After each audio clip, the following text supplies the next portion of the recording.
É contigo, professor. Então, tá bom, boa noite, mais uma vez. Sejam todos e todas bem-vindas à nossa disciplina, hoje, dia 25 de abril, e nós estamos aqui, assessorado aqui pelo Eric, pela Marisa e pelo Rodrigo. Eu acho que o Martin também tá por aí. Nós vamos retornar às nossas discussões a respeito do que vínhamos discutindo, né? Hoje o que nos interessa é discutir o problema da fome a partir da perspectiva pioneira do Josué de Castro, né, com seu magnífico livro intitulado Geografia da Fome, livro publicado em 1946, mas que levou em torno de 8 anos, 6 a 8 anos para ser feito, né, porque o livro foi muito fundamentado em pesquisas que vinham sendo realizadas por ele já antes.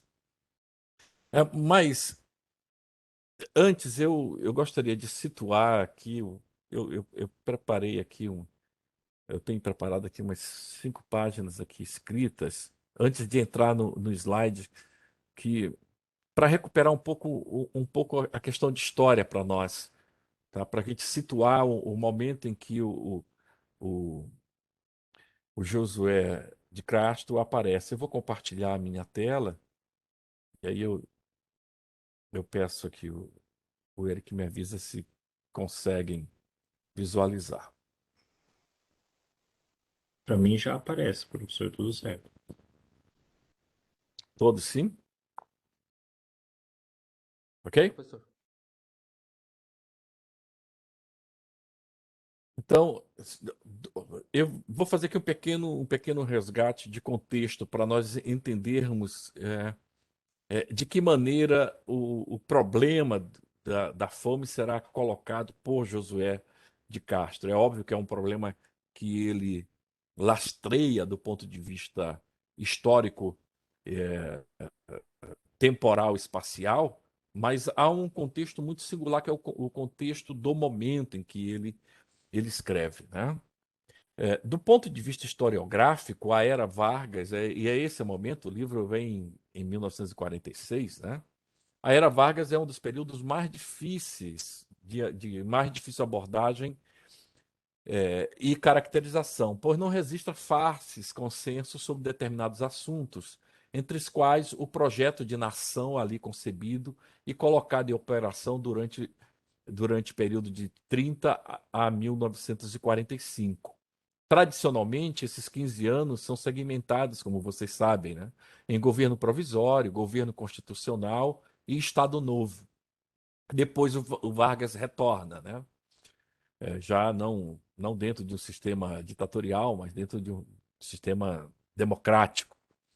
Dada a extensão e a complexidade dos fatos históricos envolvidos, e considerando que o meu métier é o campo da administração, eu vou explorar aqui principalmente esse último período, que de 37 a 45, em que contextualiza aí o momento em que o José de Castro lança seu livro. Em 1930, eu vou recuperar um pouco, vou de 30, um pouquinho antes, para a gente entender as lutas que ali haviam, né? O ano de 1930 representa o fim da República Velha, que teve início em 1889 com a proclamação da República. O fato principal desse período que merece ser destacado, haja vista que terá forte impacto sobre como se desenvolverá o modelo de administração pública conduzido por Getúlio Vargas, diz respeito ao predomínio das oligarquias, contra as quais Vargas procurará blindar a incipiente estrutura de Estado brasileiro e, assim, viabilizar a administração pública da nação. Essa estrutura estatal que nós temos é uma estrutura muito recente. Ela não tem 100 anos, do modo como nós vemos a consolidar a presença forte, marcante, característica, né, da burocracia de Estado. Ela é muito recente entre nós. Então, vai o esforço de solidificação dessa estrutura burocrática vai completar 100 anos a partir de 1930. Esta é a realidade. Antes, essa estrutura ela era muito amorfa. É o Getúlio Vargas quem efetivamente vai dar caracteres estruturantes dessa burocracia. Como bem defende Boris Fausto, o embate entre as duas principais forças políticas à época, a militar de um lado e a civil oligárquica de outro, foi esta última, organizada em partidos políticos regionais, principalmente no estado de São Paulo, que saiu vitoriosa em 30. Enquanto os militares queriam uma república mais centralizada, de forte conteúdo autoritário e preocupada com a unidade territorial nacional, as oligarquias visavam uma república menos centralizada, com estados fortes e, por conseguinte, sob influência das elites regionais e locais. Sua vitória desenhou-se desde cedo, pois em 1894, poucos anos após a proclamação da República, as oligarquias conseguiram desbancar os militares do poder e tornar presidente Prudente de Moraes.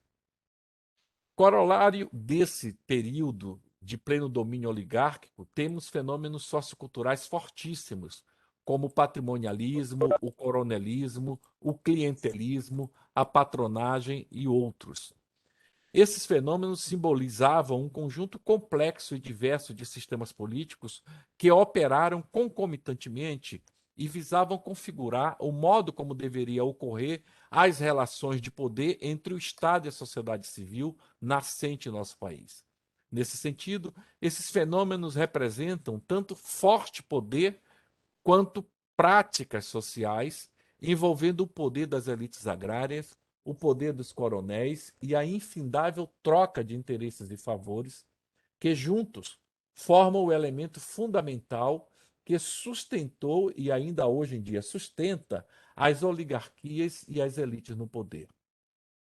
Exemplo de texto que desnudam esses fenômenos são Vitor Nunes Leal, em seu livro Coronelismo, Enxada e Voto, de 48, Marcos Vilaça e Roberto Albuquerque, no livro Coronel Coronéis, de 1965, Raimundo Fauro, em seu livro Os Donos de Poder, na versão de 73, Eli Diniz, em seu livro Voto e Máquina Política, Patronagem e Clientelismo no Rio de Janeiro, de 82, e Maria Isaura Queiroz, em seu livro O Mandonismo Local na Vida Política Brasileira. Esses livros nos dão como que uma caracterização cultural desses fenômenos mencionados. Obviamente que a conveniência entre essas oligarquias, né, desculpa, que a convivência entre essas oligarquias não eram pacíficas. Desde que assumiu o governo em 1898 até o fim do seu mandato em 1902, Campos Salles enfrentou fortíssimas tensões nas bases oligárquicas que o apoiavam. Para minimizá-las, ele adotou um pacto federativo que buscava reduzir principalmente o conflito entre as oligarquias locais e as oligarquias regionais. Esse pacto consistiu basicamente em duas linhas de atuação política: a política dos governadores e a política do café com leite. Em 1930, o presidente Washington Luiz romperá com essas duas linhas de ação e, como consequência, dará início à Revolução de 30, resultando em sua deposição e com a ascensão de Getúlio Vargas a poder, né, em outubro daquele ano. Situada a força das oligarquias, importa destacar nossa burocracia pública. Há sobre o assunto uma variedade também grande de livros e textos. Stuart Schwartz, em seu livro Burocracia e Sociedade no Brasil Colonial, de 1979, traz uma análise minuciosa, por exemplo, do funcionamento da Suprema Corte da Bahia e seus juízes, entre 1609 e 1755, com o intuito de demonstrar sua premissa principal, qual seja a de que o governo e a sociedade no Brasil colonial se estruturaram a partir de dois sistemas interligados de organização. Em um nível, havia a administração controlada e dirigida pela metrópole, caracterizada por normas burocráticas e relações impessoais, que amarravam os indivíduos e os grupos às instituições políticas do governo formal.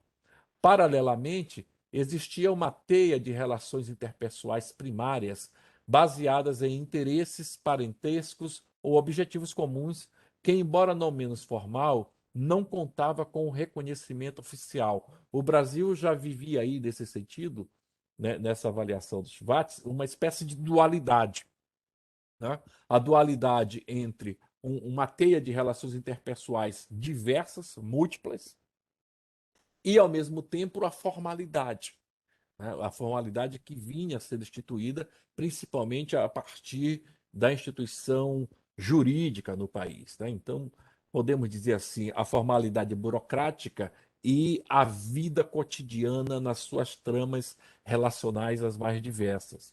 Olha, o problema dessa interpenetração de racionalidades entre nós, de um lado, uma racionalidade burocrática e impessoal, e de outro, uma racionalidade carregada de laços afetivos, de relações de parentesco e flexível, talvez não seja um problema necessário e exclusivamente brasileiro, como podemos pensar. Por certo, como demonstra o autor, houve aqui um abrasileiramento da burocracia, isto é, a incorporação do aparato de dominação burocrática dentro dos sistemas existentes de poder e de apadrinhamento.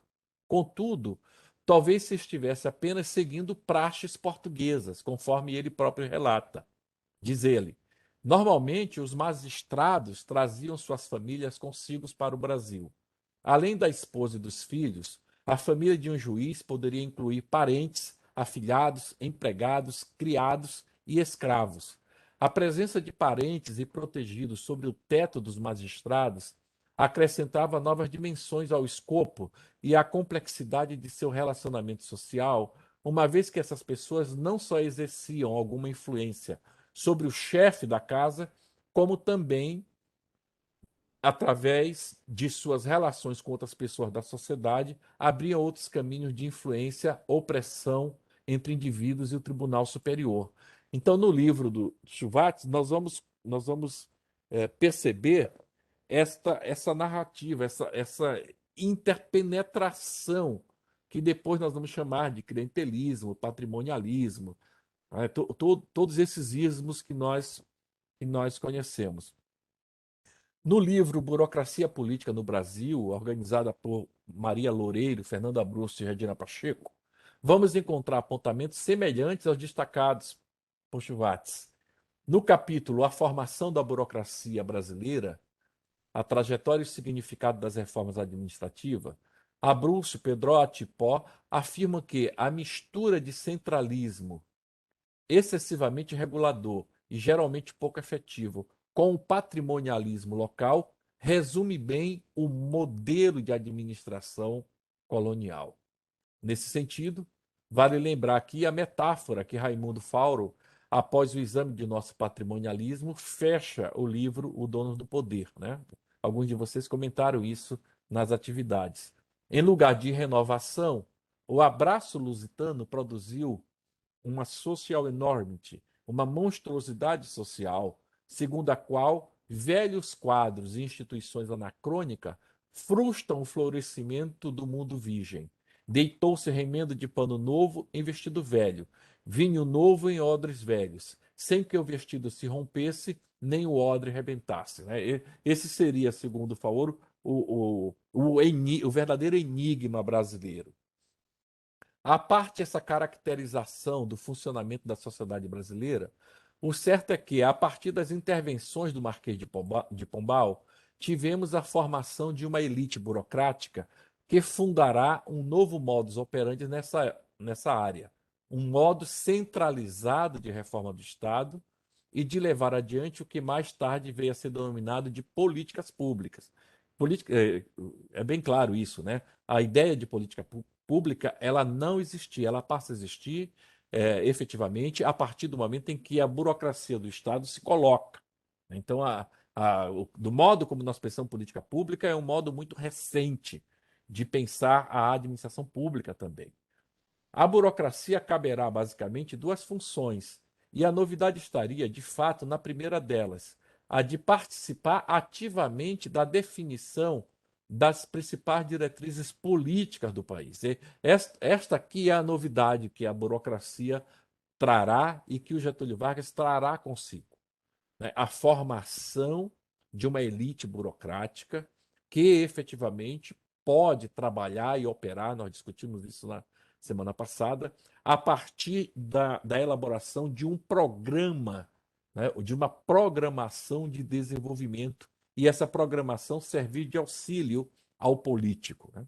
A segunda função, porém, repetirá os já velhos vícios, qual seja o de servir para acomodar interesses particulares por meio da distribuição de empregos como moeda de troca e apoio político-social. Então, este é o dilema da burocracia brasileira. Um duplo, um corpo forte, técnico, de pessoas altamente capazes, mas, ao mesmo tempo, uma estrutura capaz de você acomodar as velhas e famosas, né, toma lá da cá. Este é o aspecto fundamental que nós não conseguimos nos desvencilhar nele nunca. Né? Nós temos muita dificuldade de nos desvencilharmos disso. A própria noção que nós tínhamos aí de política, de coalizão, ela trabalhava um pouco com essas questões. A coalizão ela era conseguida a partir, e ainda hoje ela é conseguida a partir de um fatiamento do executivo, né? Um fatiamento de órgãos, um fatiamento das estruturas públicas. Teríamos, assim, em uma mesma estrutura, uma burocracia dirigente e uma burocracia repositório de afiliações e apadrinhados. Não foi à toa que, durante o governo Vargas, o fenômeno do insulamento burocrático teve lugar de destaque, principalmente com o intuito de proteger aquela elite dirigente das intromissões espúrias das oligarquias locais e regionais. Mas, como se sabe, apenas parcialmente esse propósito foi atingido. Foi muito difícil fechar, isolar esse corpo técnico, intelectualizado, da penetração desses jogos de favores. Né? O conceito, de certa maneira, o conceito de insulamento burocrático, trata-se de um conceito, ele nos ajuda a compreender isso, né? De que modo algumas instituições procuram isolar-se, né? Isolar-se dessas influências, né, entre aspas, políticas, mas tem uma consequência muito negativa. Então, por exemplo, a gente observa muito a luta, há estudos sobre isso, a luta que teve o BNDES, né, durante décadas, para que eles ficassem na retaguarda de um corpo político que avaliasse, né, as suas demandas exclusivamente do ponto de vista técnico. Mas as pesquisas estão aí a demonstrar que mesmo órgãos como o BNDES não conseguiram, né, não conseguiram esse insulamento burocrático, mesmo porque havia uma consequência muito negativa. Esse isolamento acabava sendo não apenas um isolamento das influências do executivo, da influência política, jogada, né, no corpo do executivo e do legislativo, e do judiciário, mas também o afastamento das demandas da sociedade.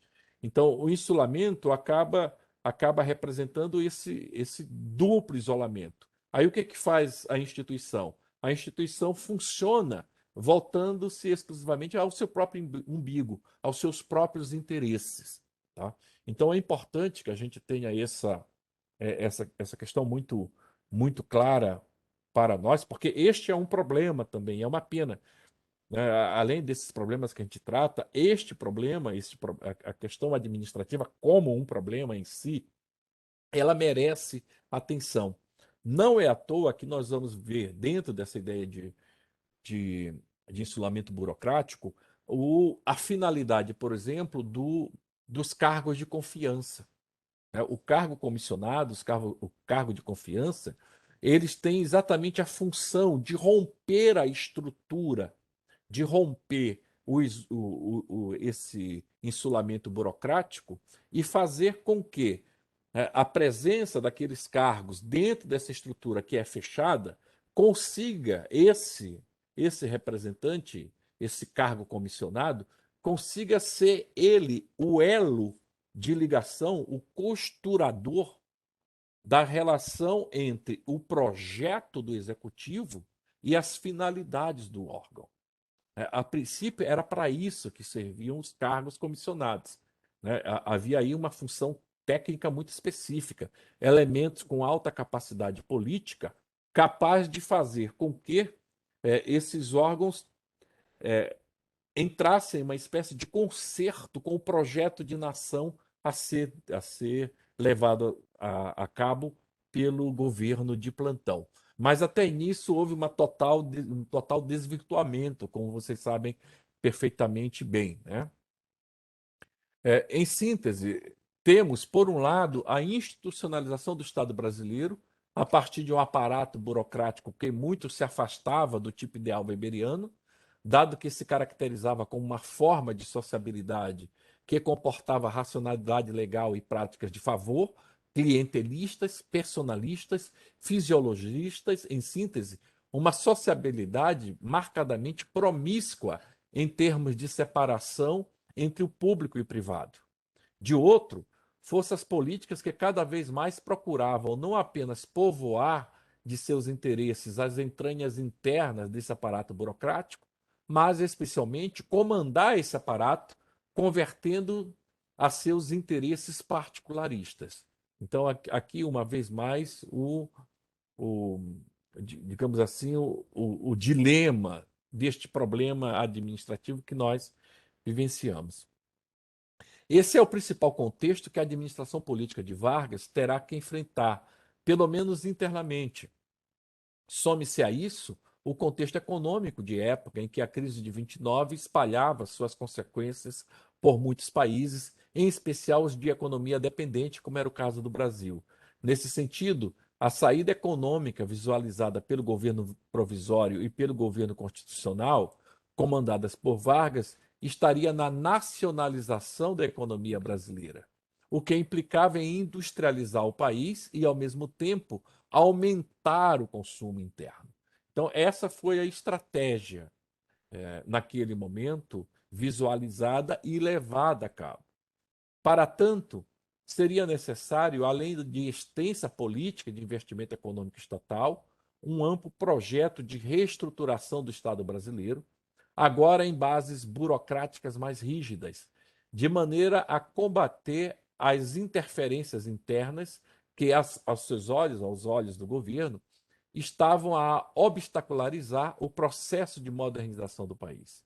Assim, em termos de medidas governamentais, tivemos a intervenção nos estados visando a hipertrofia do executivo, a implementação emergencial de uma política anticrise, a criação de novos aparatos burocráticos, o papel de intermediar o conflito capital-trabalho com a criação do Ministério de Trabalho e o Ministério da Saúde e Educação, a expansão da legislação trabalhista, entre tantas outras medidas. Todas elas foram medidas que, no romper do Estado Novo, vieram a ser convertidas em um grande projeto nacional desenvolvimentista, cujos reflexos chegariam até o final da década de 50. Por óbvio que não se deve omitir o outro lado desse projeto, no caso, a centralização autoritária do poder e a supressão dos poderes políticos. Durante o Estado Novo foram fechados o Congresso Nacional, as Assembleias Legislativas e as câmaras municipais. Os governadores colaboracionistas do governo Vargas permaneceram em seus cargos, mas os que se opuseram foram substituídos por interventores diretamente nomeados pelo presidente. Os militares tiveram grande influência nesse projeto, definindo prioridades e formulando políticas de governo, em particular em setores estratégicos como siderurgia e petróleo. Mas, malgrado o autoritarismo e todas suas consequências, alguns pontos desse projeto são merecedores de destaque, a exemplo do amplo esforço para industrializar o país e combater a exclusiva dependência econômica com base na agricultura de exportação, o que levou, por exemplo, à criação da Petrobras, da Companhia Siderúrgica Nacional e da Companhia Vale do Rio Doce. Todo esse empreendimento de industrialização gerou efeitos no mundo do trabalho, na educação para o trabalho, nas leis trabalhistas e, ao que me parece, somente se viabilizaram porque estiveram sob a batuta do nacionalismo e do capitalismo politicamente orientado pelo Estado. que naquele momento estava submetido a uma forte readequação de sua estrutura burocrática, visando atender aos desafios da administração pública moderna. Esse projeto político de modernização foi bem retratado por Josué de Castro no livro Geografia da Fome, o dilema brasileiro, o pão ou o aço, onde ele destaca que, apesar dos esforços de industrializar o país, não conseguimos sanar os maiores problemas da nação, entre os quais a fome, a insegurança alimentar, a pobreza e a concentração de riqueza. Em resumo, é, é este, é este elemento que vai configurar-se para nós como o elemento fundamental de contexto para o que nós vamos ver com Josué de Castro. Né? Naquele momento, a saída do nacional-desenvolvimentismo, a burocratização do Estado, a substituição, a política de substituição econômica que nós enfrentamos, foi a solução. E o Josué de Castro olha isso com os olhos muito críticos. Tá? A saída pelo industrialismo não era bem a saída que o Josué de Castro imaginava ou tinha razoável ideia de que ela poderia nos levar à efetiva eliminação de um dos problemas crônicos da sociedade brasileira, um dos problemas históricos, qual seja a fome e a, a má alimentação do povo brasileiro.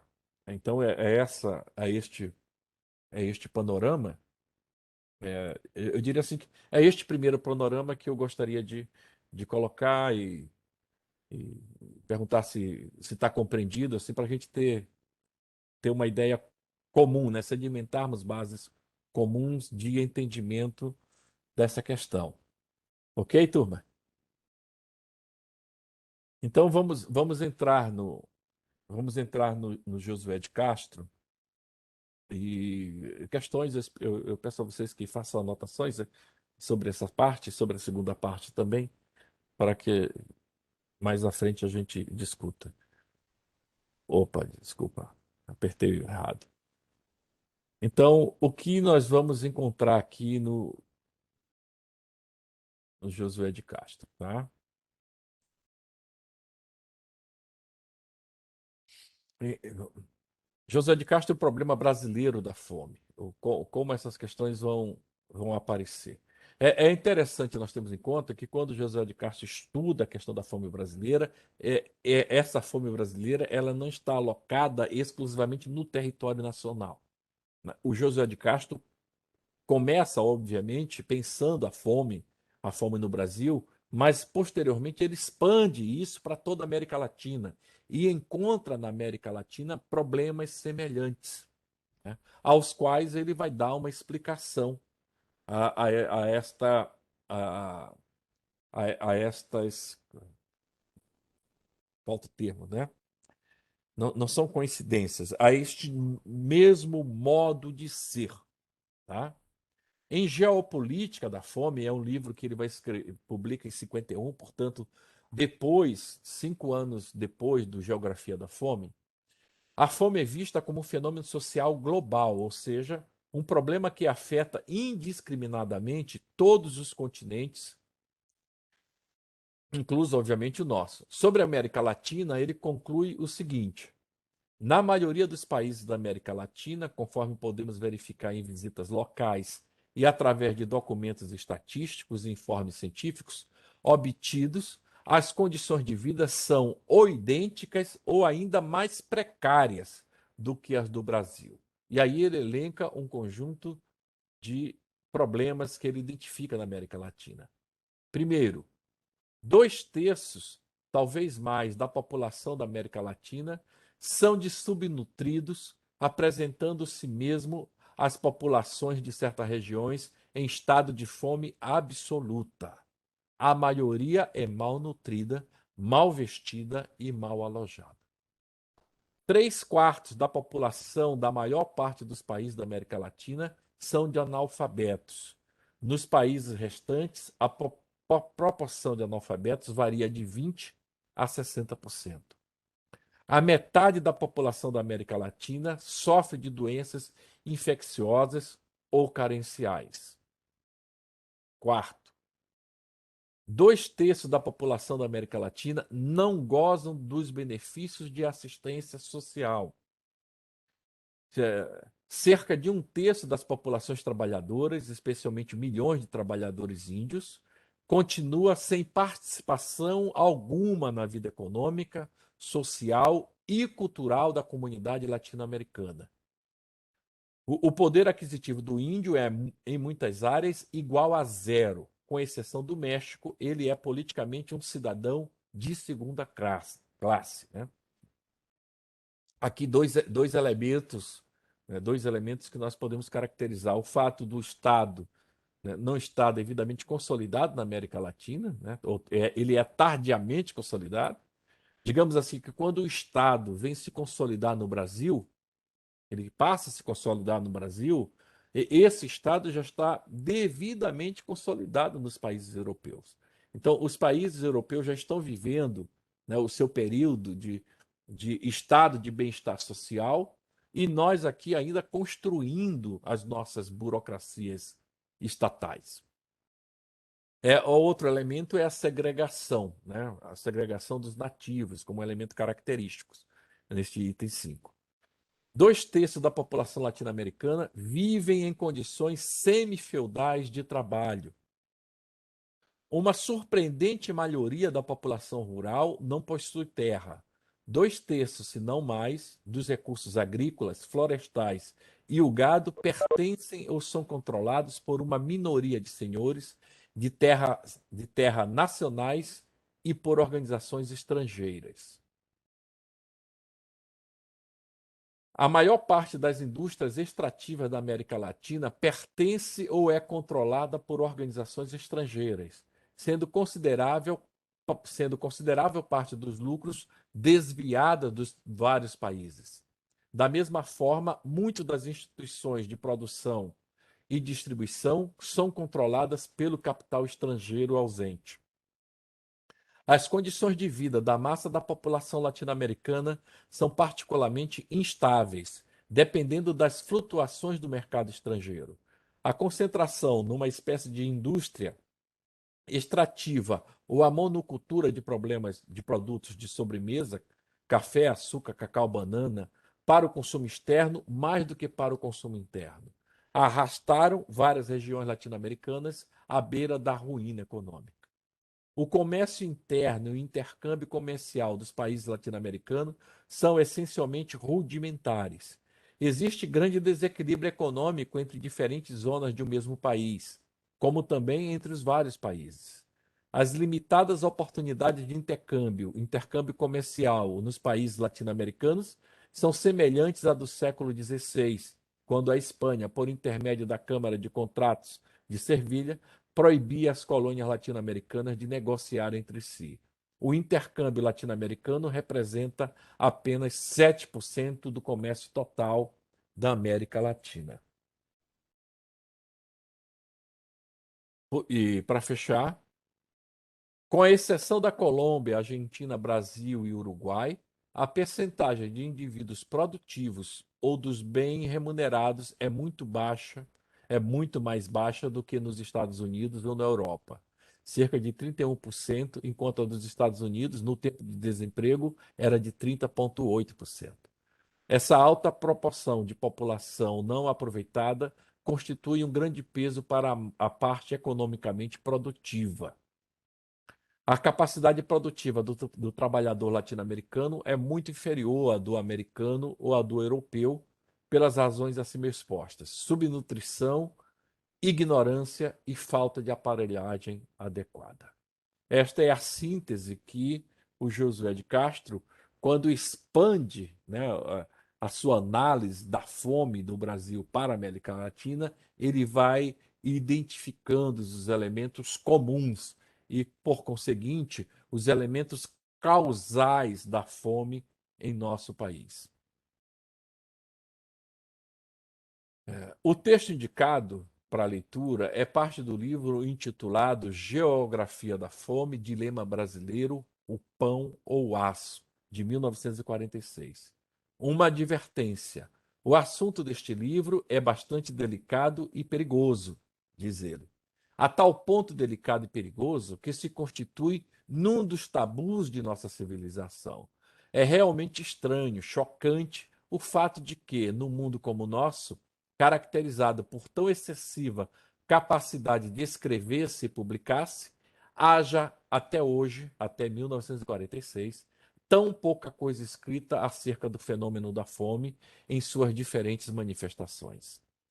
Nele, o autor pernambucano procede uma análise do fenômeno da fome no Brasil, país subdesenvolvido, de economia subsidiária, marcadamente colonial, onde predominavam as monoculturas de cana-de-açúcar e do café, além de parcos produtos primários industriais, como no caso do aço. Da análise, ele conclui: fome e subdesenvolvimento são uma mesma coisa. Essa é a conclusão do, esta é a conclusão do José de Castro.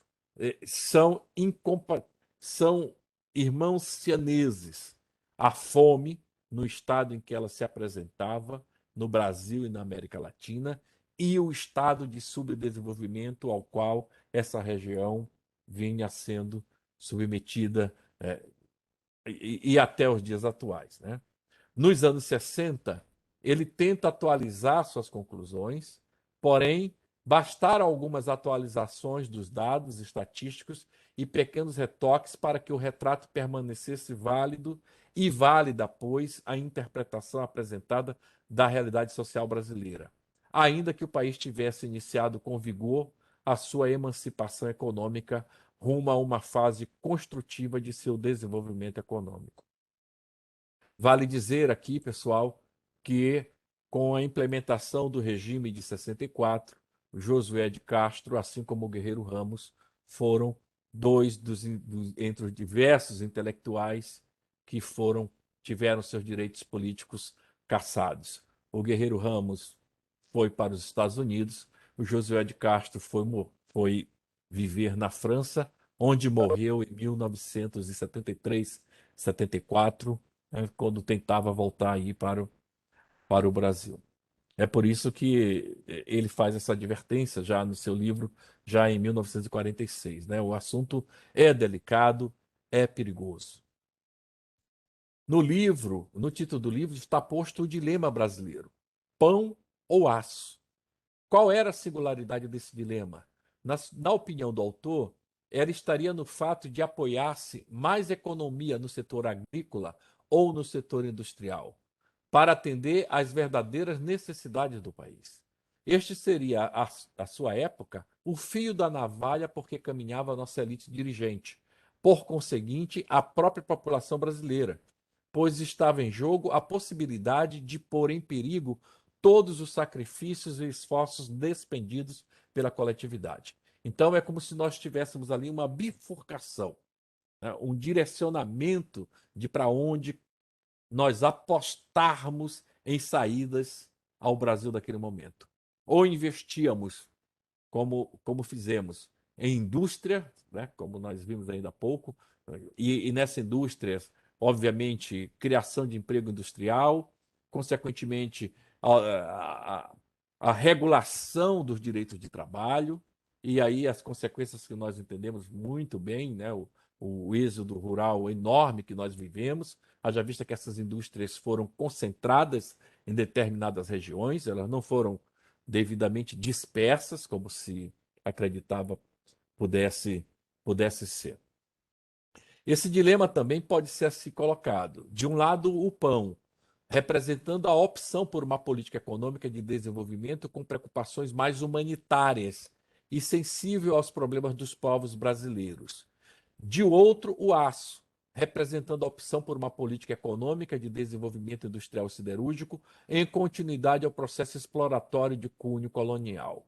Então, a questão aqui, por exemplo, da reforma agrária era uma questão, no modo de ver do José de Castro, urgente e necessária, né, como vocês puderem ver no texto do Francisco Vasconcelos, era o elemento, a concentração de terra era absurda ainda naquele momento. O dilema pão ou aço e o aniquilamento progressivo dos recursos naturais, sem atentar para o equilíbrio ecológico, levariam não ao extermínio da pobreza, e sim à ampliação da miséria e da desigualdade social. A atualidade de sua obra aí está, mais viva do que antes, o desnudamento, nos últimos anos, do mito da industrialização e da urbanização a qualquer preço. Essa já vai ser a avaliação que Linhares fará em meados dos anos 80, né, já no final aí da ditadura militar, atualizando as ideias do Josué de Castro. Então, vocês vão encontrar esses mapas aqui que representam a contribuição significativa do Josué de Castro para entender a questão da fome no Brasil. Isso implica na criação de conceitos, né?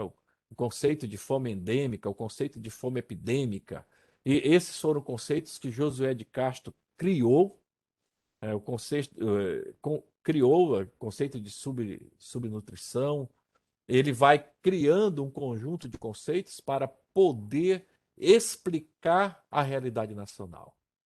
Então, por exemplo, a área de fome, onde o estado de nutrição de pelo menos metade da população é carente.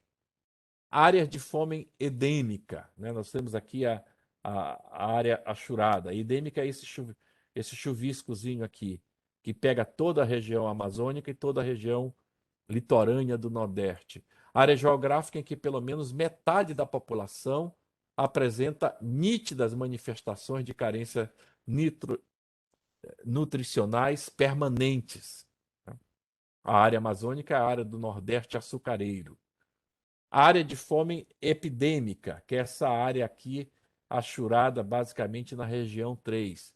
A área geográfica em que pelo menos metade da população apresenta nítidas manifestações nutricionais transitórias, né? Isso envolve o grande sertão nordestino. A área de subnutrição, a área 4 e área 5. Área geográfica em que os desequilíbrios e as carências alimentares, sejam em suas formas discretas ou manifestas, atingem grupos reduzidos de população, concentrando o centro-oeste e o extremo sul. Essa figura é retirada do texto do Francisco Vasconcelos que vocês têm adiante. Então, além de fazer o mapeamento da área, aqui tem os principais produtos consumidos, no caso da área amazônica, o peixe, a rapadura, o feijão. No caso aqui do Agreste, o milho, o feijão, a rapadura e a carne. No nosso litoral, farinha de mandioca, feijão, o charque. Aqui o milho, o toicinho, o feijão, a carne. E aqui a carne, o pão, a batata e o arroz. É óbvio que em cada uma dessas áreas, não é óbvio, né? Desculpem. Em cada uma dessas áreas, José de Castro vai fazer também uma análise das principais heranças que nós recebemos aqui do branco, do índio e do negro, de modo que o aproveitamento desses produtos é o que será a base nutricional dos brasileiros. E aí ele faz aqui, ainda considerando as regiões, ele faz um estudo das principais carências de proteínas e de vitaminas que em cada região eram características. Tá? Vocês vão encontrar aqui né, toda a legenda para compreenderem de que modo essas regiões, mesmo essa região 4 e a região 5, que eram consideradas aí muito em estados melhores de nutrição, desculpa, em estado melhor de quantidade de comida do que efetivamente as regiões 1, 2 e 3, ele identifica ali subnutrição grave nessas duas regiões. Então são regiões aqui, tem aqui, ó, frustras, típicas casos esporádicos, típicas crises epidêmicas, típicas endêmicas. E aqui todas as carências, né?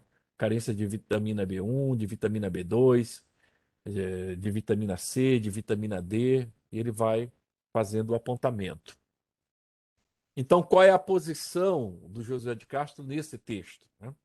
A fome no Brasil é consequência direta, acima de tudo, de seu passado histórico, com seus grupos humanos sempre em luta e quase nunca em harmonia com os quadros naturais. De um lado, o colonialismo expropriador, aqui estruturado em uma cíclica economia destrutiva, ou pelo menos desequilibrante da saúde econômica da nação. O do pau-brasil, o da cana-de-açúcar, o da caça ao índio, o da mineração, o da lavoura nômade do café, o da extração da borracha e, finalmente, o da industrialização artificial, baseada no ficcionismo das barreiras alfandegárias e no regime de inflação. Nos dias de hoje, né, todos nós sabemos, o regime do agronegócio é o que vem a caracterizar o nosso setor exportador.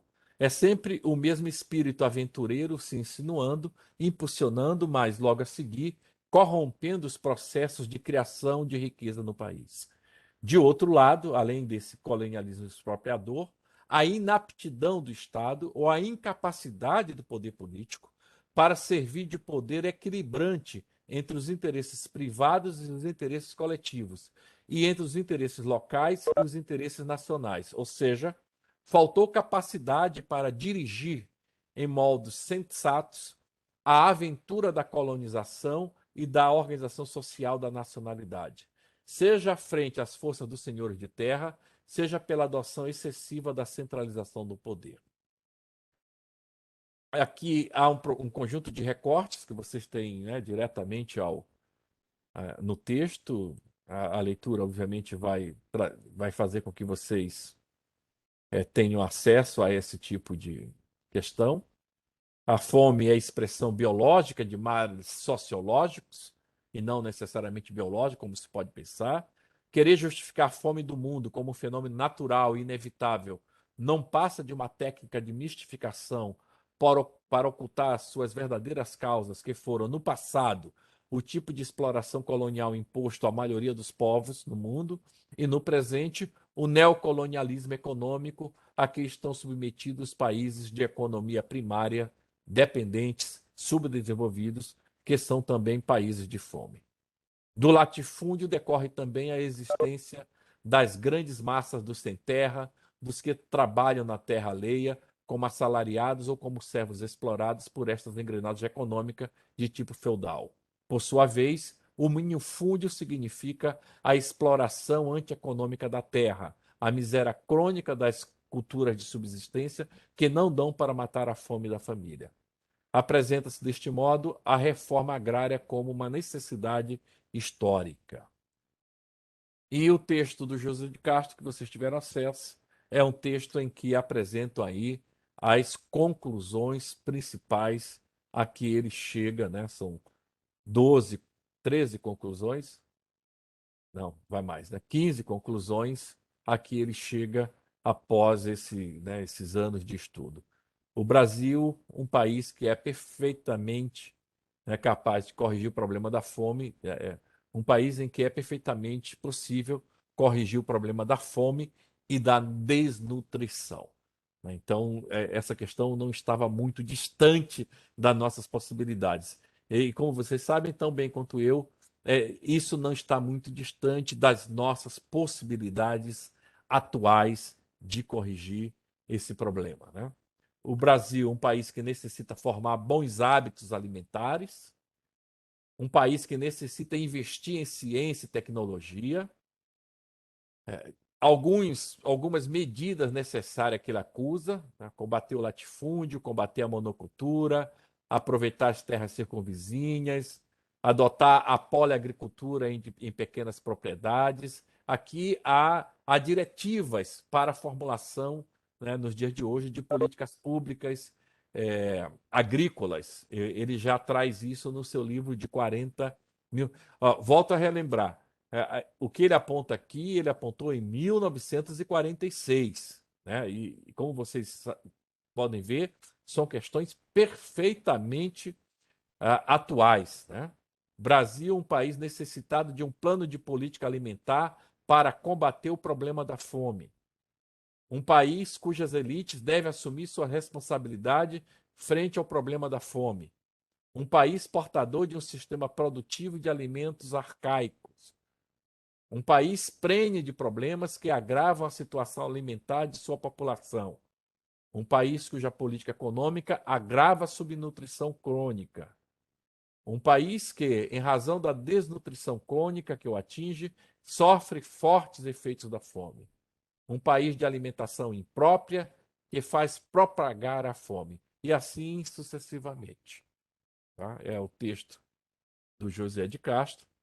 E vocês têm também ali, né, um texto do Vasconcelos, do Francisco Vasconcelos, um texto de 2005, em que ele faz um mapeamento.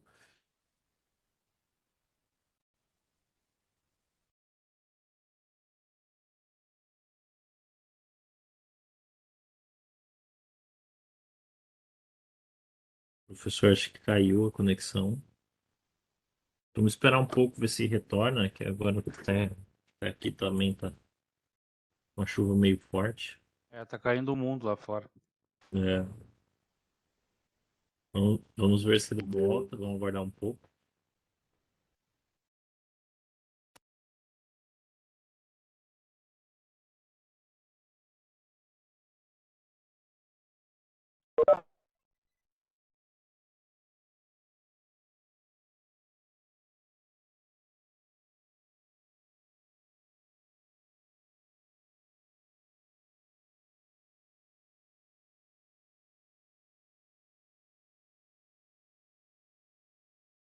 O professor mandou mensagem, ele está sem energia. Vamos só esperar uns 5 minutinhos, ver se retoma. Senão, aí a gente encerra aqui e depois eu vejo com ele como a gente faz esse pedaço da aula que acabou não finalizando.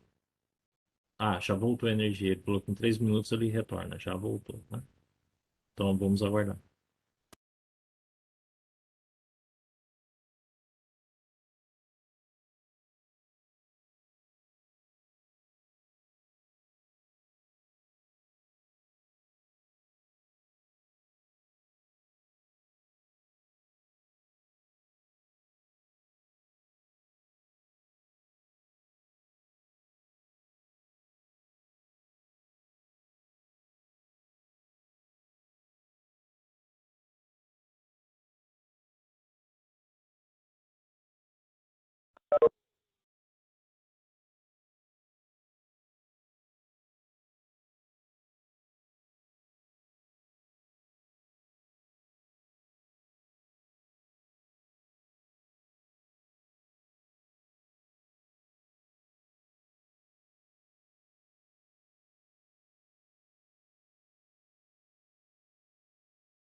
Né, o trabalho do Vasconcelos não cobre.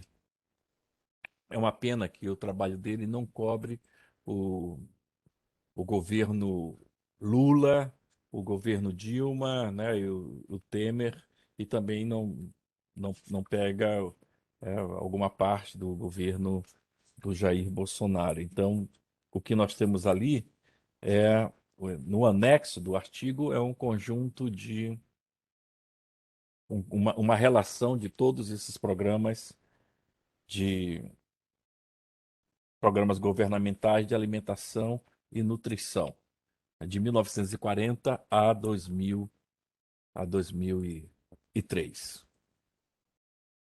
Eu não sei se vocês chegaram se todos chegaram a ver, a ter acesso ao texto dele em específico.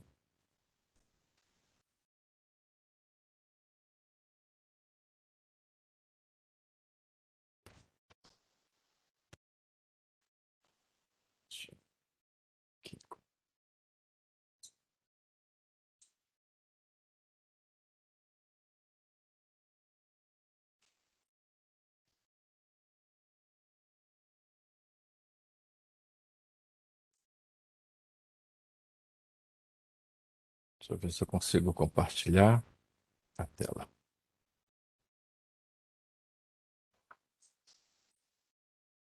Ok. Então, esta é a lista dos principais programas. Então, não foram poucos os esforços, tá? Que nós vivenciamos assim no combate à fome, né?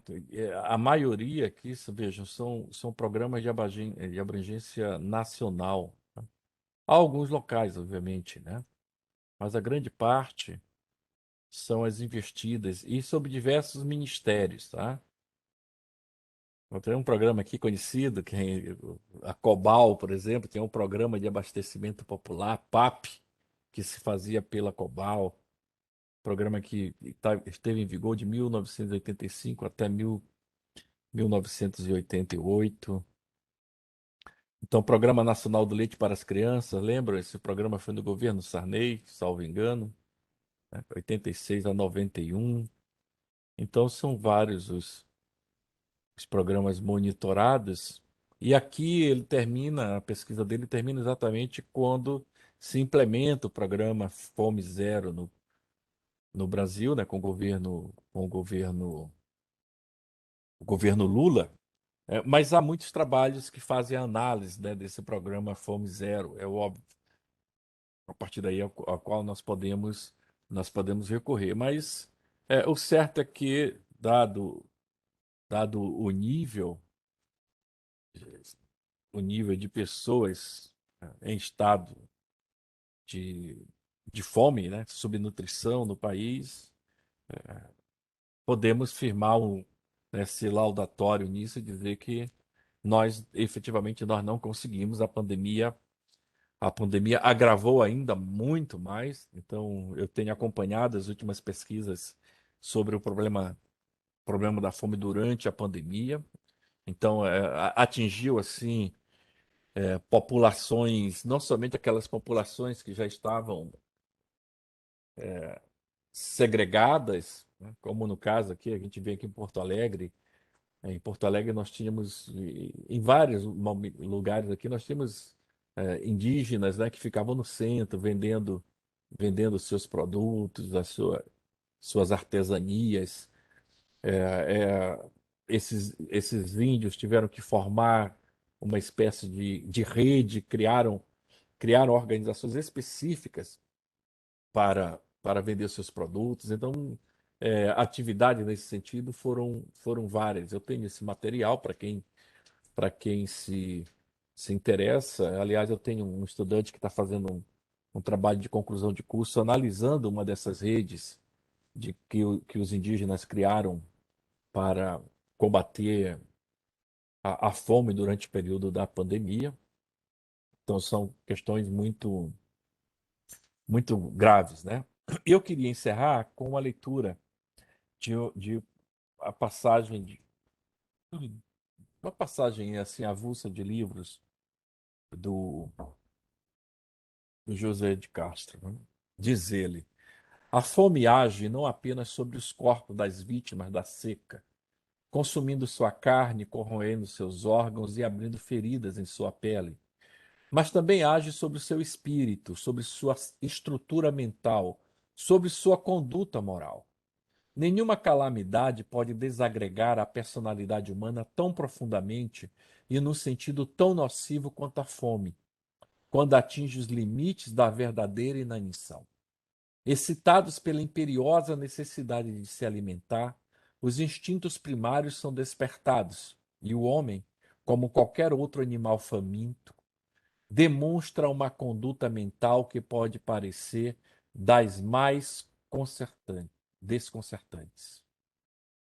Isso são palavras do José de Castro, né? Esse aqui, particularmente, é de um livro de 1967. Querer justificar a fome do mundo como um fenômeno natural e inevitável, essa eu coloquei aí no slide, né? Querer justificar a fome do mundo como um fenômeno natural e inevitável não passa de uma técnica de mistificação para ocultar as suas verdadeiras causas, que foram, no passado, o tipo de exploração colonial imposto à maioria dos povos do mundo, e, no presente, o neocolonialismo econômico, a que estão submetidos os países de economia primária, dependentes, subdesenvolvidos, que são também países de fome. E essa citação é de 68. E a terceira, as massas humanas se deram conta de que a fome e a miséria não são indispensáveis ao equilíbrio do mundo e que hoje, graças aos progressos da ciência e da técnica, surgiu pela primeira vez na história um tipo de sociedade na qual a miséria pode ser suprimida e com ela a fome. A nossa dificuldade está em efetivamente querer combatê-las. Essas. Bom, o que eu tinha assim para apresentar para vocês, né, que diz respeito à questão da fome e chamar a atenção de que é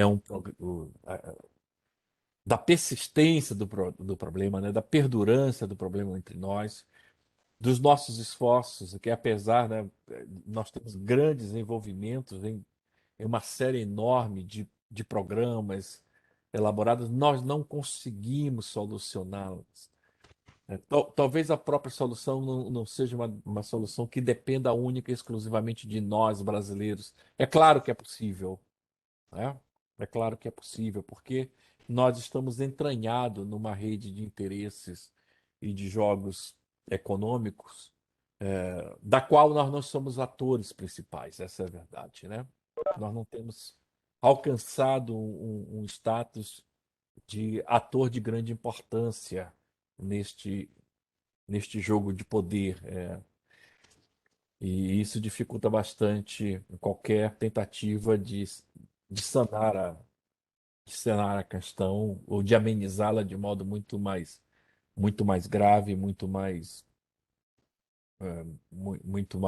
radical, né? Como eu falei para vocês, eu acho que eu falei isso no início do curso, né? Nós vivemos um momento em que a principal medida que nós temos é o auxílio emergencial, né, tentando solucionar. As pesquisas ainda estão. Há pouquíssimas pesquisas analisando o impacto concreto das questões. Eu acredito que ainda ao longo deste ano e no ano que vem essas pesquisas vão sistematizar esse material, verificar de fato qual foi o impacto. Alguns resultados ainda são bem embrionários, não há como nós batermos certeza nesses esforços. Mas, de todo modo, me parece que essa tem sido, né, o principal frente de combate em razão do estado de pandemia que nós vivenciamos, a tentativa de combater esse estado de pobreza do qual nós temos muita dificuldade de sair. Bom, aí eu fico à disposição de vocês para comentários, questionamentos, complementos por parte de vocês. Fica à vontade. Nós já temos aqui o Pablo, já está com a mão suspensa.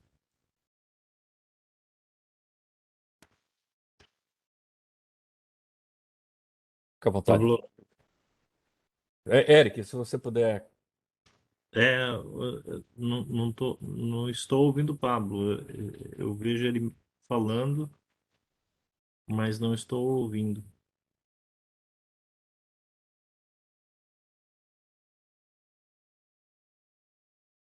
Não sei se é só para mim ou para os demais também, Não, mas eu também não ouço.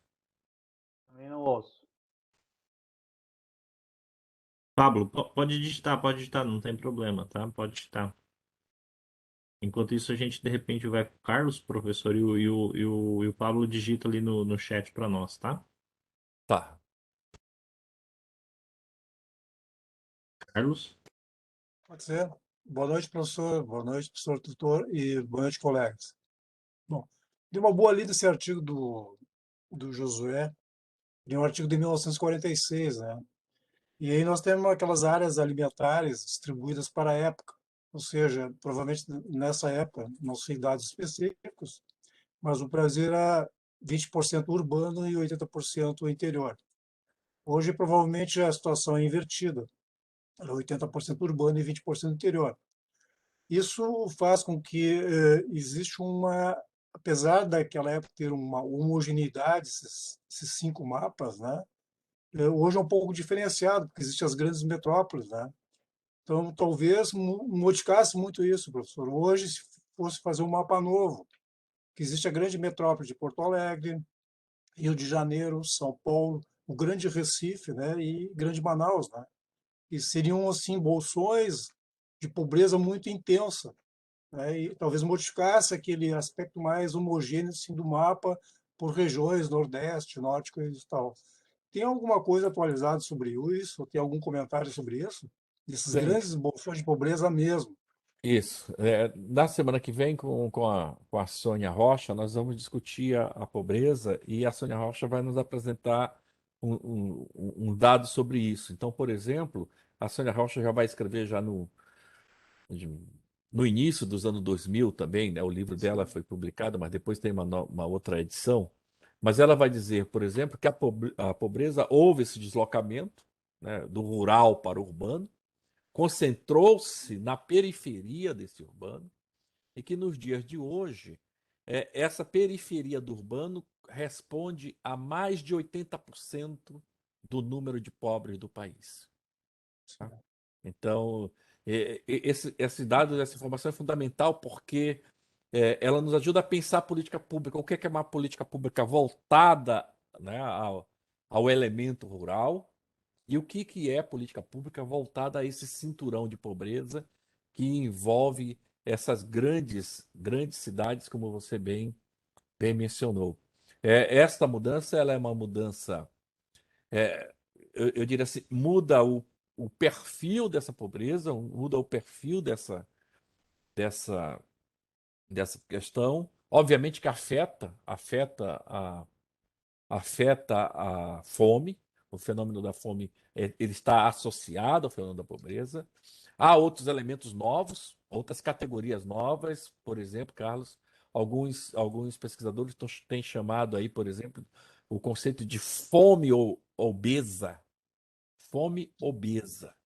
É um conceito que tem se investido muito, medindo o estado de desnutrição, quer dizer, apesar da obesidade, quando você analisa o estado nutricional das pessoas, é baixíssima. Então, as pesquisas elas têm tentado acompanhar estes movimentos exatamente porque são muito sensíveis a esses sim. contextos, né? A essas migrações. E na semana que vem eu vou trazer um pouco dessas informações com a Sônia Rocha. Mas bem, eu diria assim, você está bem antenada com a questão. Em especial, assim, quem está na tarefa, né, da gestão pública, né, de pensar e de formular a política pública, de formular a política pública, de analisar a política pública, ele tem que estar muito bem informado. Se não houver informação, as nossas, todas e qualquer política pública nossa já saem efetivamente, já perde o seu grau de efetividade.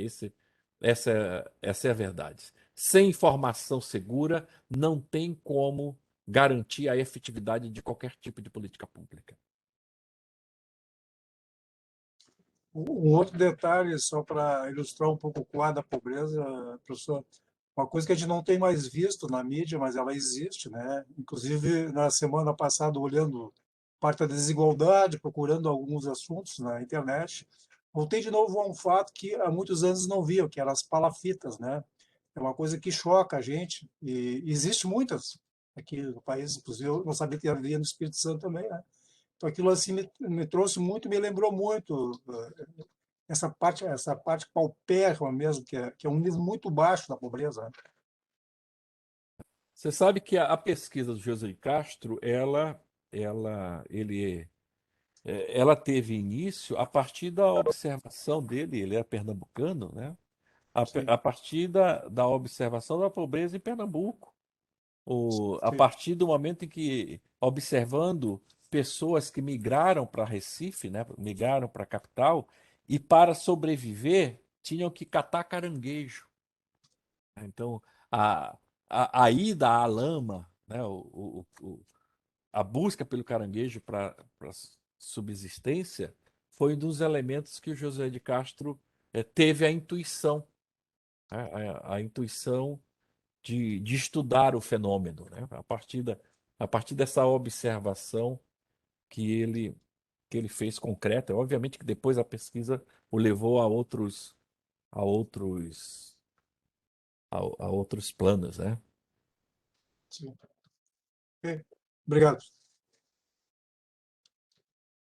Aliás, tem um grupo musical pernambucano muito famoso que tem a música da Lama ao Caos. Lembra qual que é? Nação Zumbi. Nação Zumbi. A Nação Zumbi foi altamente inspirada nos textos do José de Castro, devedora da Eles, leitura do José. inclusive, citam o Josué numa das músicas, né, Numa das professor? músicas, exatamente, Érica. Exatamente. Aí, eu tô dando a dica da atividade.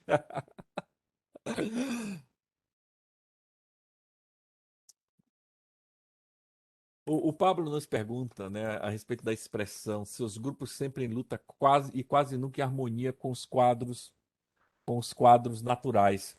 Esta é a observação que ele faz logo no, no início do texto, que remete não sei se alguns de vocês já chegaram a ler os Sertões do Euclides da Cunha. Não tô por aqui. Mas o capítulo 1 do Euclides da Cunha é uma descrição geológica, antes dele chegar efetivamente a. Ai, me foge. Sertões e. Ai, tem um colega que escreveu um livro sobre. Lembra? Auxilia aí, Rodrigo. Qual, professor? O Euclides da Cunha escreveu Sertões, a cidade Ah, não sei. da Revolução de Canudos. Canudos. Canudo. Canudos, Canudos. Antes dele chegar em Canudos, ele faz aliás, é quase muito, é difícil de ler até o primeiro capítulo, porque ele vai narrando a geologia toda do lugar e demonstra o quanto era inóspita a presença de pessoas naquela região e como esse sujeito é, tem que efetivamente lutar para conseguir sobreviver com a própria natureza.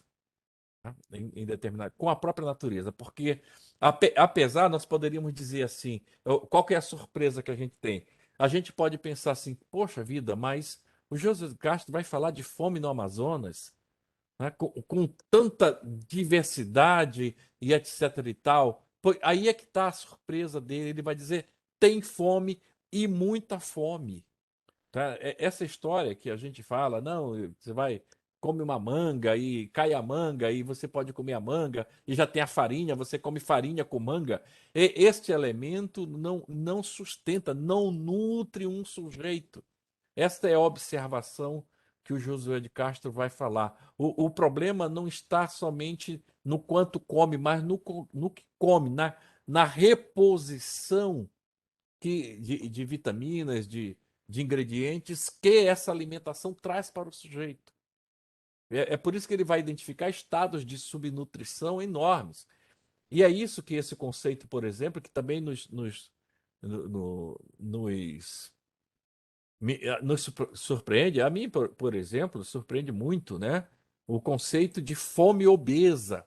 Porque a gente tem naturalmente uma associação, né, de uma pessoa obesa com uma pessoa que tem muita disposição de comida e tudo, mas o conceito vai lá e destrói o senso comum, né? E vai dizer ali nós estamos vendo um exemplo de subnutrição, por mais que os olhos queiram nos negar.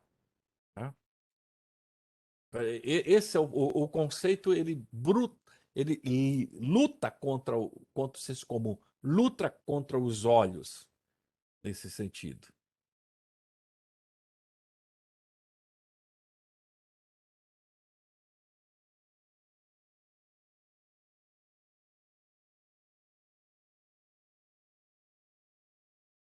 Há um texto do Aguirre chamado Ricos, Fracos e Gordos Pobres. A alimentação em crise. É onde ele vai, é um pesquisador argentino, em que vai nos apresentar exatamente esta ideia, né? O que no- nós observamos assim diversos casos, por exemplo, né, de anorexia em determinadas faixas etárias. Então, isso tudo tem que ver com o nosso modo de vida, o nosso modo de viver e coisas do gênero, né?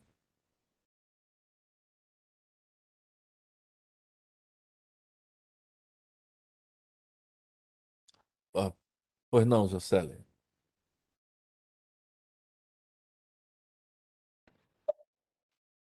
Boa noite, professor. Boa noite, Boa noite. colegas. Boa noite. Não, é muito interessante essa discussão, né? E como ela se entrelaça com todas as outras que a gente já teve, como ela acaba virando uma discussão única, né?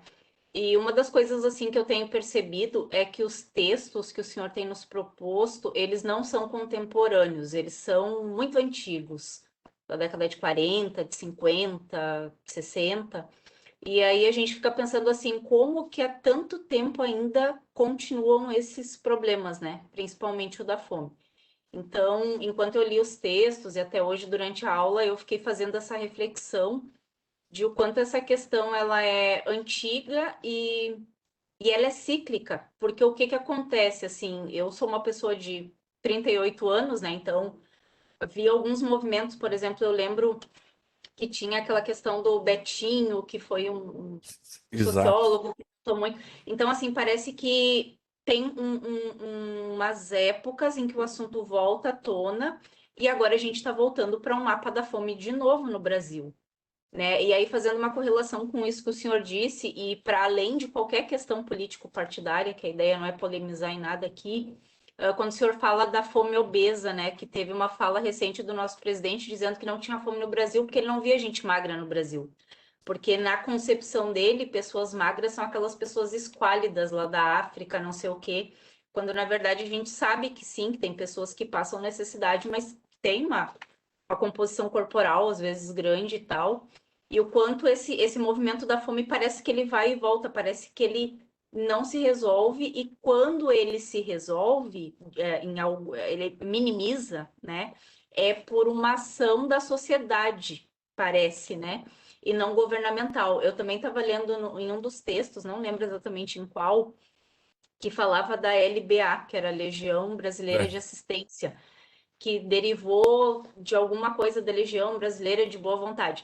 E aí eu lembrei, porque quando eu era pequena, a gente pegava alimentos na LBA, né? Eu lembro que era um município onde eu morava, tinha lá, era tipo a primeira-dama e a diretora da escola, então era como se fosse uma organização mais da sociedade do que do Estado, né? Então eles distribuíam leite em pó, distribuíam, né, alimentos e tal.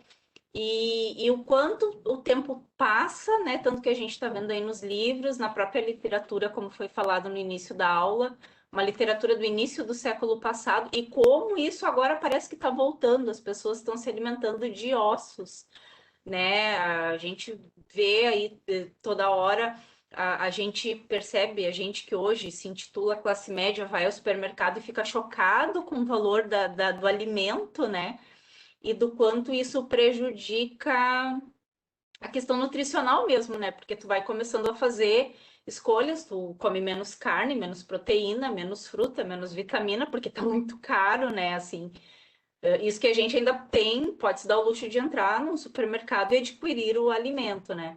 E a última coisa, assim, que eu também estava pensando nessa questão do... Eu achei muito interessante a questão do mapa geográfico e de como as populações, elas se viram, né? Literalmente, para poder se alimentar, se sustentar.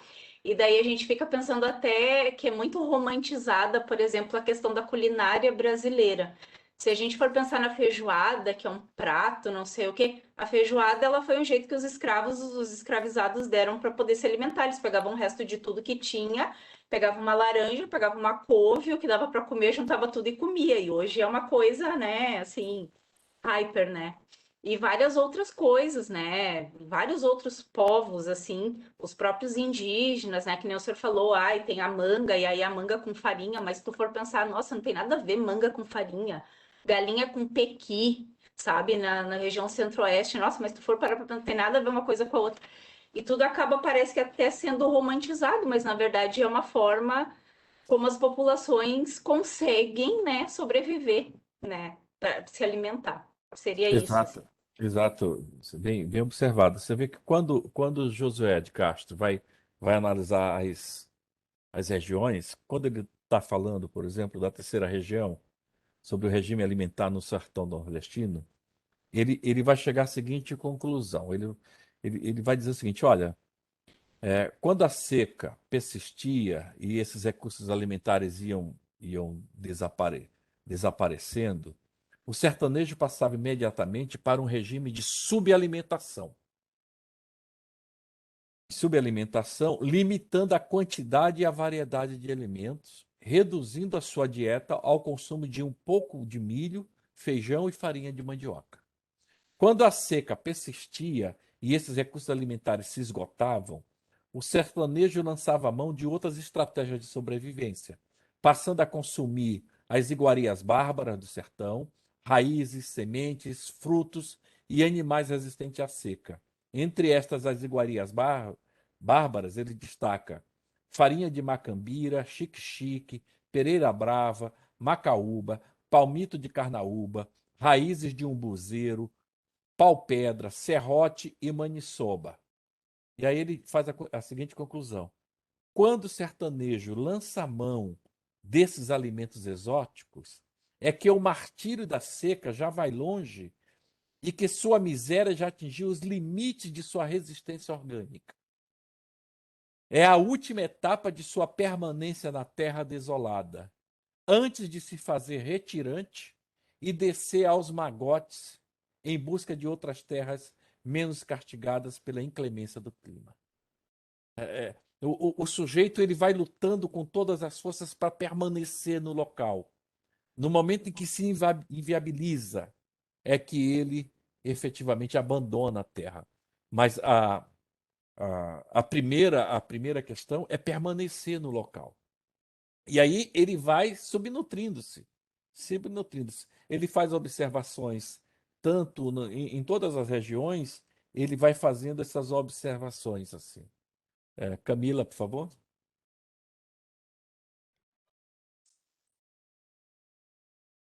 Oi, boa noite. Boa noite.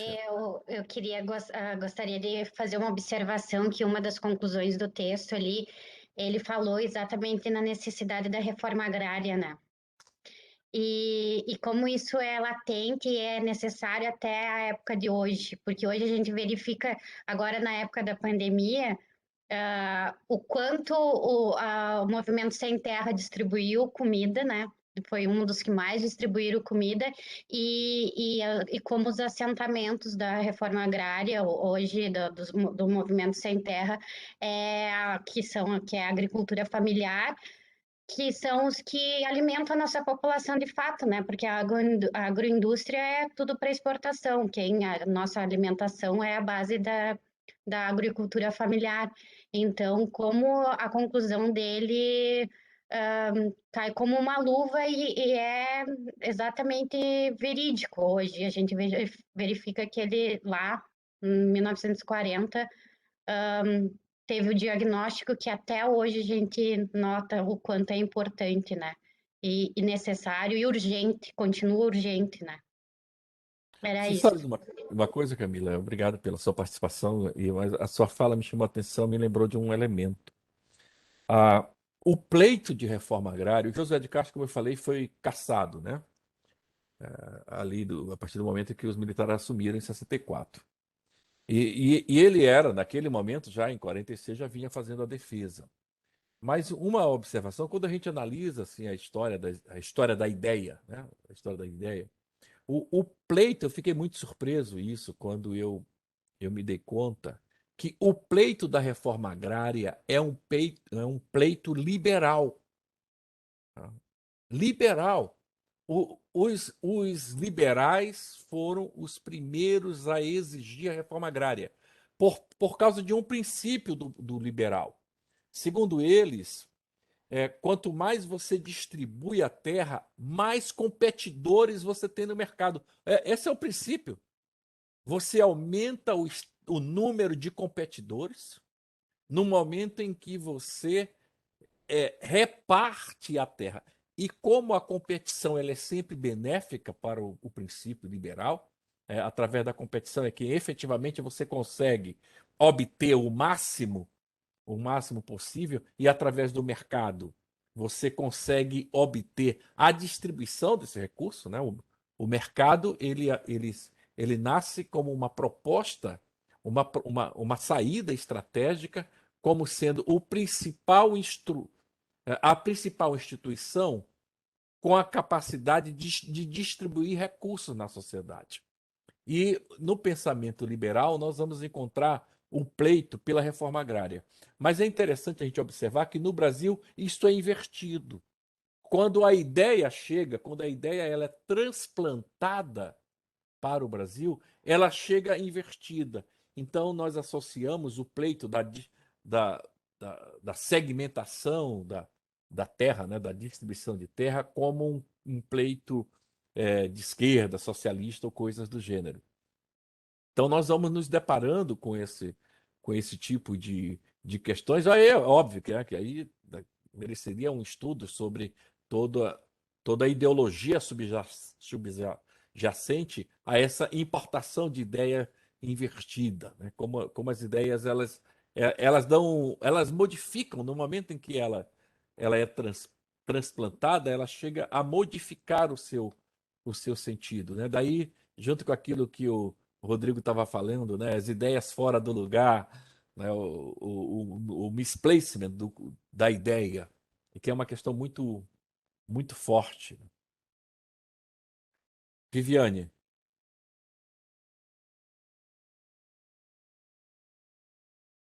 nós não estamos te escutando ainda.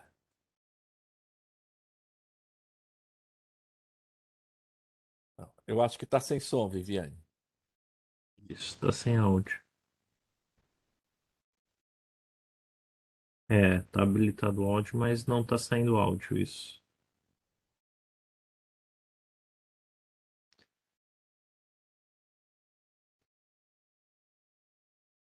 Pode escrever no chat, Viviane, tá? E aí a gente deixa, de repente, o espaço para quem mais quiser fazer alguma intervenção enquanto a Viviane escreve.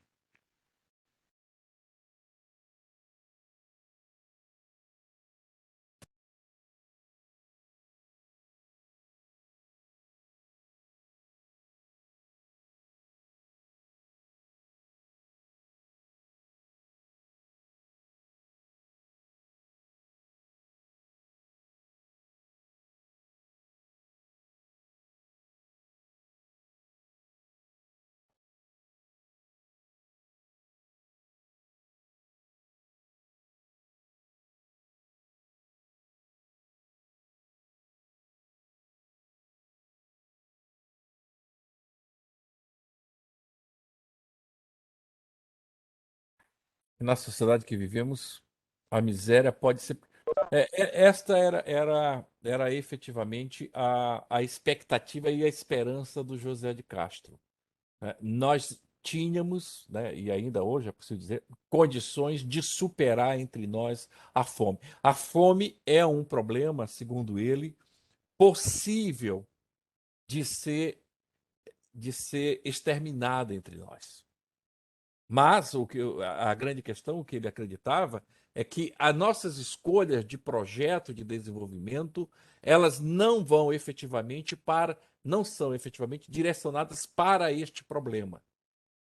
Em geral, elas caminham, né, no caso, para a alimentação de um sistema expropriador incessante. Este é isso um dos pontos que ele vai observar, principalmente quando ele vai para a América Latina e percebe muitas semelhanças no sistema econômico, no sistema de de operacionalização da economia latino-americana, né? Ela é uma economia subsidiária, sempre foi, desde o período, desde quando nós aparecemos para a modernidade, digamos assim.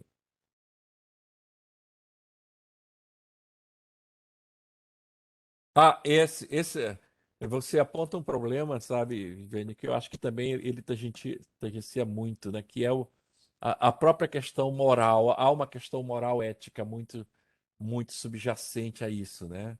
E de fato, né, festa de aniversário para animais e coisas do gênero, sei lá, do ponto de vista moral, esse é um argumento que tem recebido acolhimento, de como a sociedade, na verdade é o seguinte, como nós estamos submetidos em um sistema, como é que eu posso dizer, né? As discussões podem caminhar para uma outra linha, mas como nós estamos submetidos a um sistema que nos leva a crer que nós temos determinadas necessidades que efetivamente nós não temos.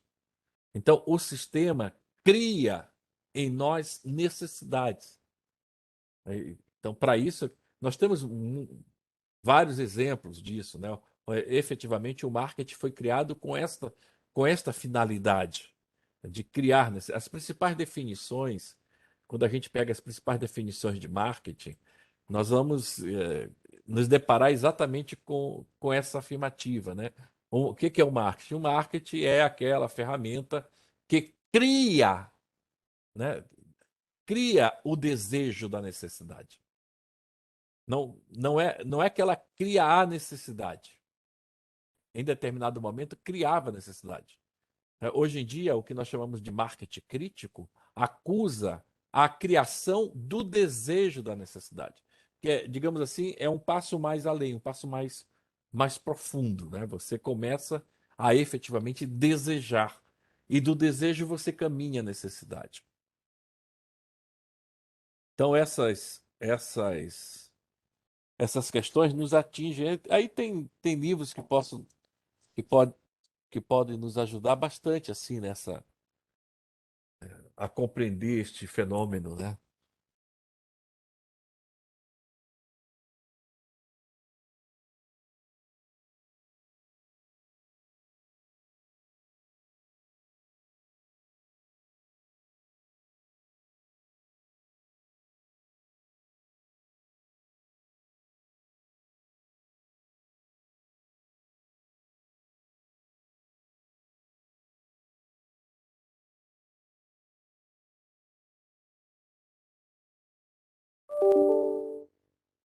Ok.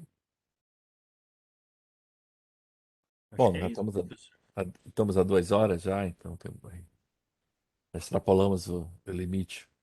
Hoje eu cometi um excesso porque eu fui falar desse contexto aí né, do